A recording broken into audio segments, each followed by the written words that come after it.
warahmatullahi wabarakatuh. Perkenalkan, nama saya Rizkyana Belazara. Nama saya Triana Budi Lestari. Hari ini kami melakukan survei wisata bahari, salah satunya mangrove, Pantai Indah Kapuk dan juga TPI Muara Angke.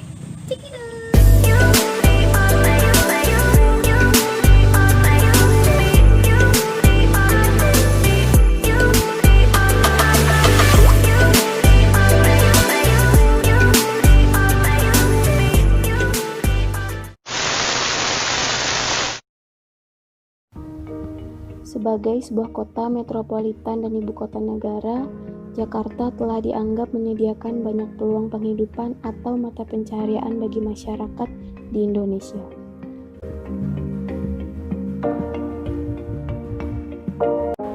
Secara umum, jumlah pelaku usaha perikanan di DKI Jakarta mendominasi pada profesi utama sebagai nelayan dengan jumlah 2.154 orang.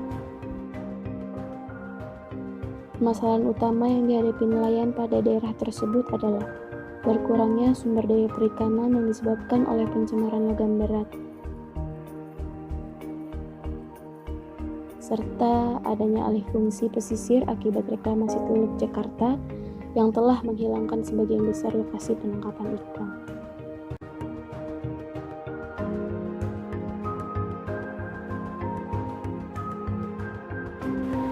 Saat musim ikan, banyak perahu berlayar menuju ke tengah laut, berduyun-duyun seperti pasukan angkatan laut, berangkat perang mengendarai kapal di medan tempur nan jauh.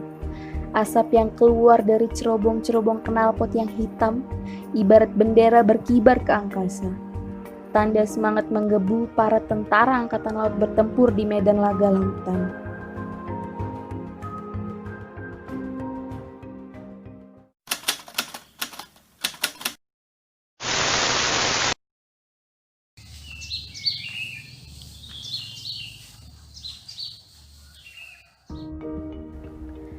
Muara Angke,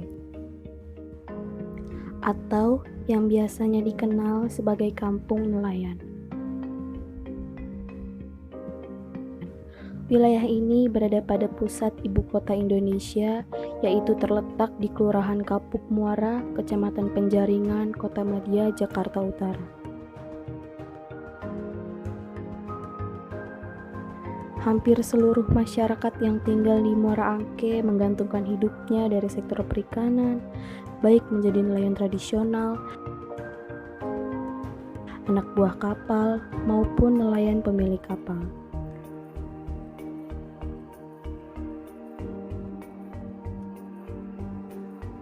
Saat ini, Muara Angke dikenal sebagai tempat penjualan ikan laut segar dan ikan bakar di Jakarta.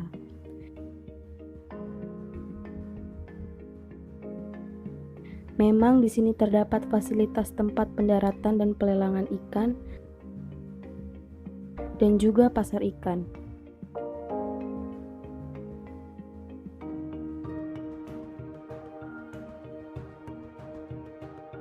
Ketika kami sedang menelusuri dermaga, kami melihat salah satu nelayan tengah bersantai di atas kapalnya.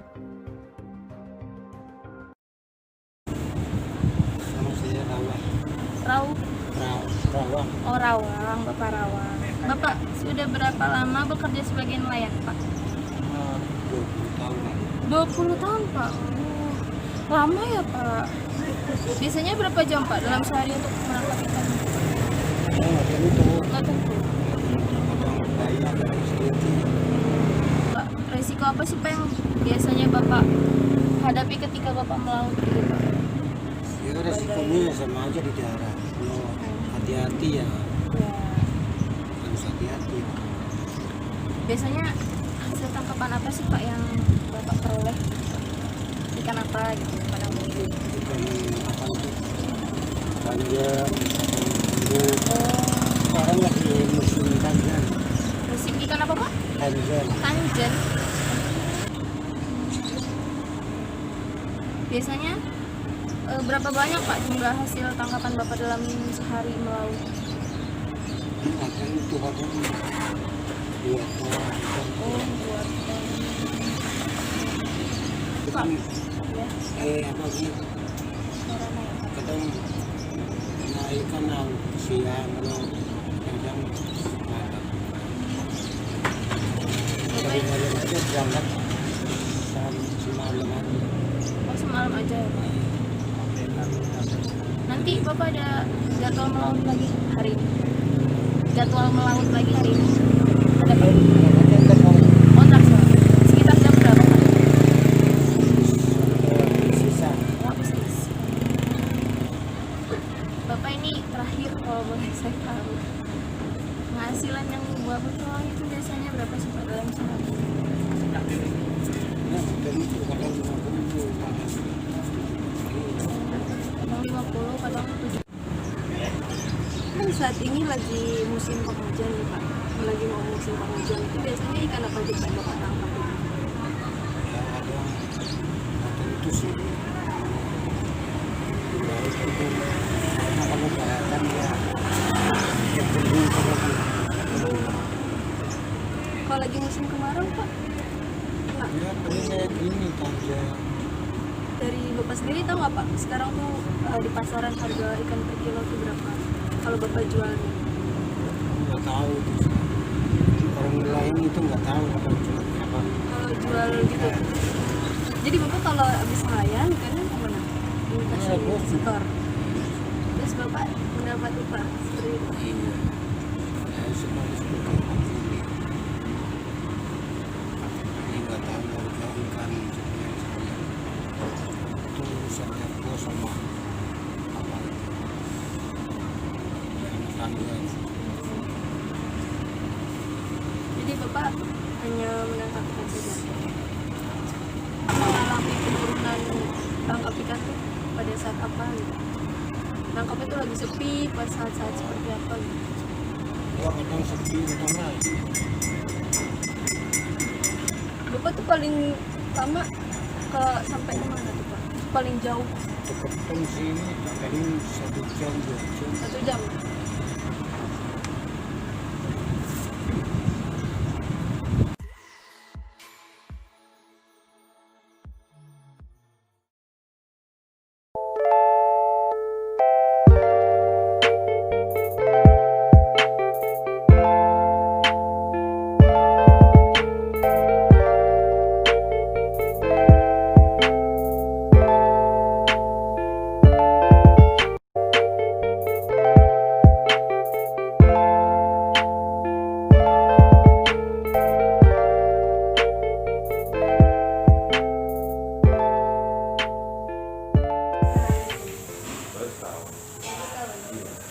Tempat ini berdiri dari tahun berapa? Yang bilang sejak Majapahit tuh ya. Sudah lama ya. Semenjak adanya pandemi ini kan Pak masih belum stabil. Itu ada pengaruh karena lain ada perubahan seperti itu, ada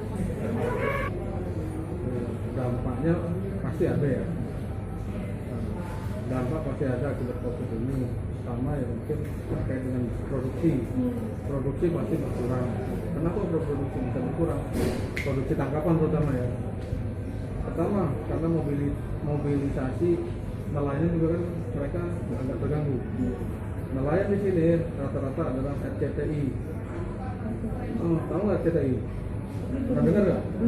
Oh, nggak pernah dengar sih. Kan ada Indosiar, ada RCTI, Tegal, Indramayu. Satu.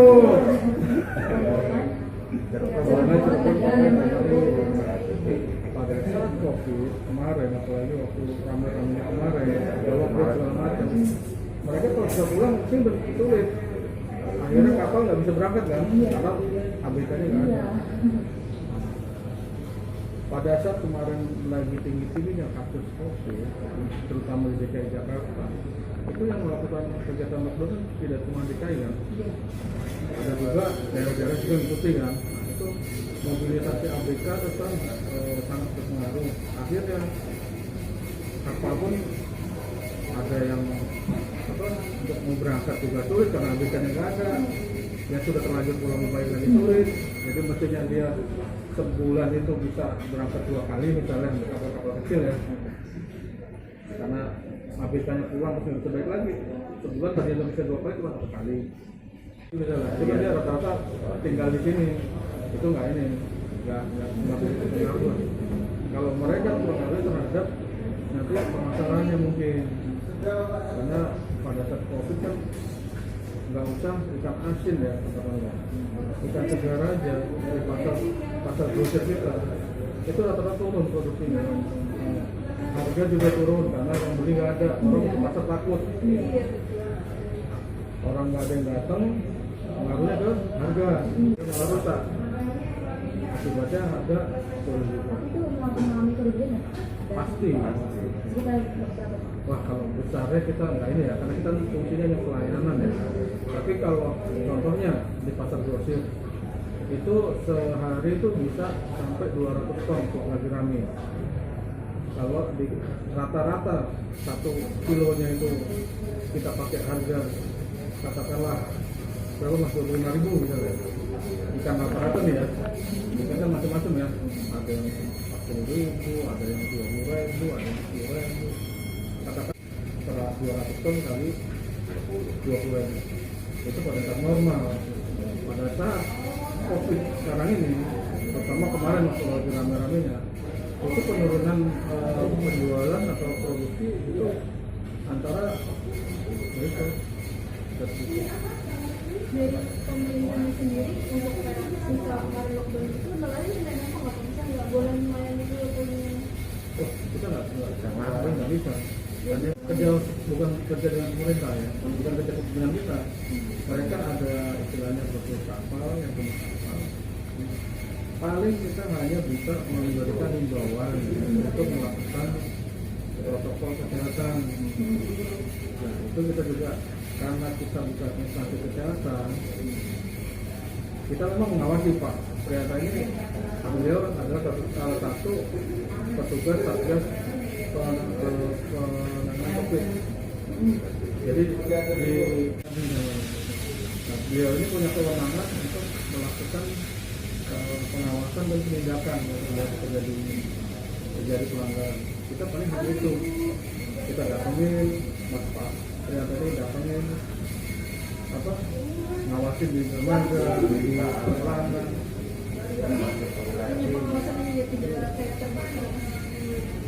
Ribuan aja masih bakal sama lagi katanya bisa melakukan adalah tugas atau aparat pemerintahan dalam hal ini polisi dan satpol pp. Satpol pp adalah petugas penegak hukum di Pemda. Dia punya kewenangan. Kalau Pak Prianta ini dia orangnya paling berkoordinasi. Oh ini ada pelanggaran. Yang maksimal Pak Prianta hanya bisa melakukan peneguran. Karena hari Jumat beliau juga lebih kurang fit. Hari ini nggak sampai siang. Biasa beliau dari pagi, siang, sampai sore. Hari ini terus keliling pakai toa. Terus juga dalam melakukan pencegahan juga melakukan penyemprotan disinfektan di dermaga, di sekolah, semua itu. Seminggu sekali. enggak ada tiap hari kan. Dibantu teman-teman keamanan kita, nanti mereka kalau diupayakan lah ya, harus pakai masker, harus jaga jarak.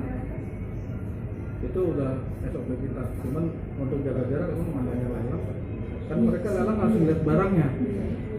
Kecuali dia punya kekeran dari jauh gitu, oh ini, tapi kan nggak efektif karena di lelang pada saat lelang itu ada apa ya, udah pernah ngeliat orang lelang nggak? Nanti si juru lelang namanya ya, yang nyebutin ikan ini dari kapal ini sekian kilo harganya sekian. Nanti pas lelang kan ada yang nawar tuh, itu pakai kode, bukan saya 5.000, saya 10.000, enggak. Ya pertama udah itu namanya. Dari itu kalau masih banyak yang minat kan naik lagi. Kan begitu. Setelah akan terus. Saya yang ambil stop namanya. Mentok aja nanti bisa. Kalau udah ada yang berani ya udah saya yang sampai di sini. Senin, Rabu dan Jumat. Durasinya Pak, kira-kira dari jam berapa? Dari setengah 10 sampai kan pagi kita akan Persiapan. kita mulai kan setengah 10 sampai iya sampai Kalau persiapan sih dari pagi ya, dari jam 7 itu udah mulai. iya.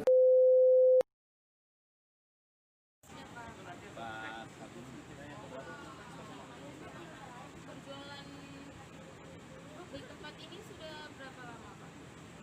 Dulu kan masih di Indonesia, dan kita di sini baru 2 tahun. Oh, baru 2 tahun ya Pak? Ini 2 tahun lebih di tempat. Bapak kalau boleh tahu ikan apa sih Pak yang Bapak jual ini Pak?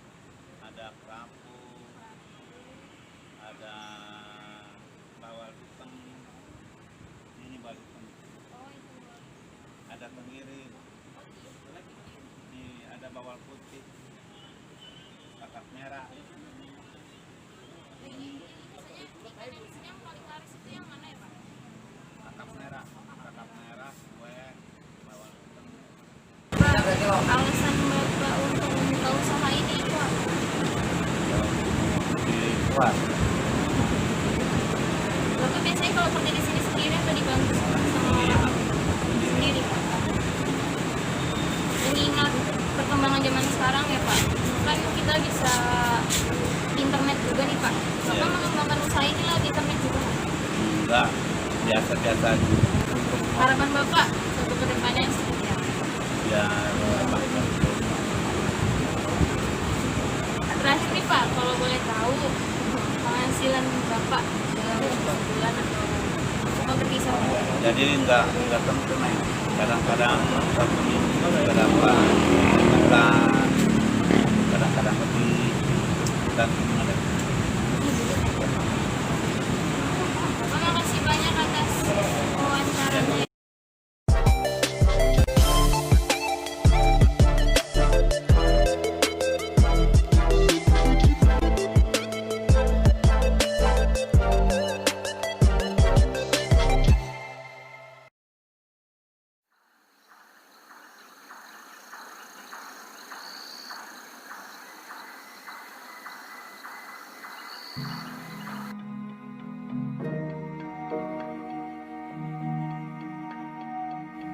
Di era industri saat ini,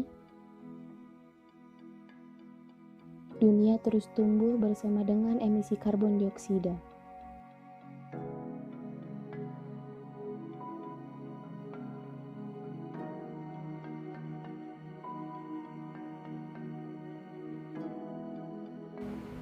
Namun, tahukah kalian bahwa hutan mangrove ini pernah gundul karena ulah masyarakat?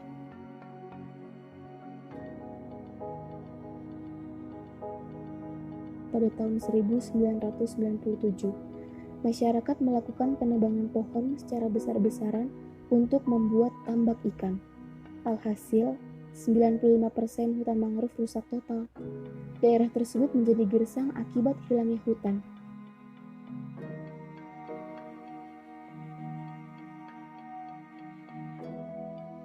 Fungsi hutan mangrove berdampak pada penurunan kemampuan penyerapan karbon dan terurainya karbon tersimpan melalui proses dekomposisi ke atmosfer.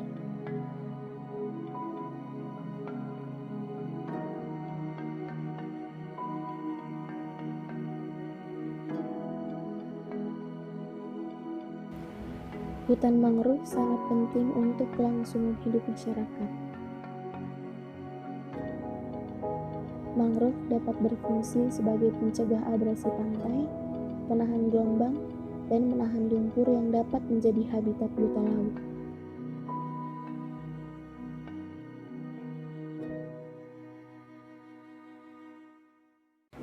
Indonesia merupakan pemilik ekosistem mangrove terluas di dunia. Berdasarkan data dari KLHK, pada tahun 2015, luas hutan mangrove Indonesia sebesar 3,5 juta hektar yang mencakup 23% ekosistem mangrove dunia. Sayangnya, dari jumlah itu diketahui 1,8 juta hektar dalam kondisi rusak, sementara sisanya dalam kondisi baik.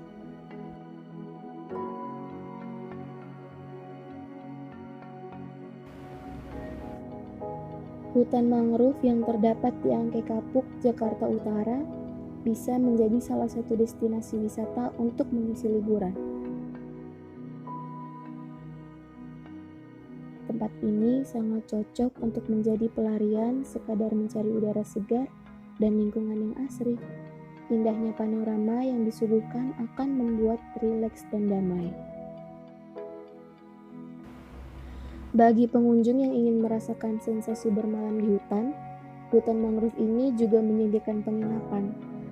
Terdapat wahana bermain untuk anak, sehingga cocok dijadikan tujuan rekreasi bersama keluarga. Pengunjung bisa berkeliling di area hutan dengan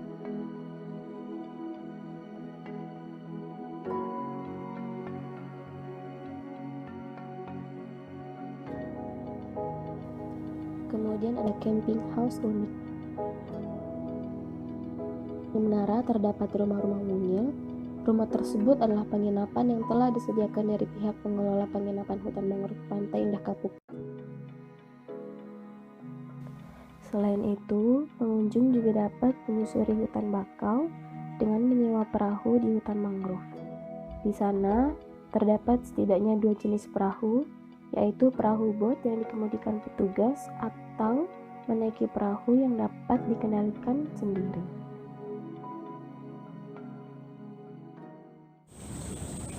Sekian informasi yang dapat kami berikan. Kurang lebihnya mohon maaf. Wassalamualaikum warahmatullahi wabarakatuh.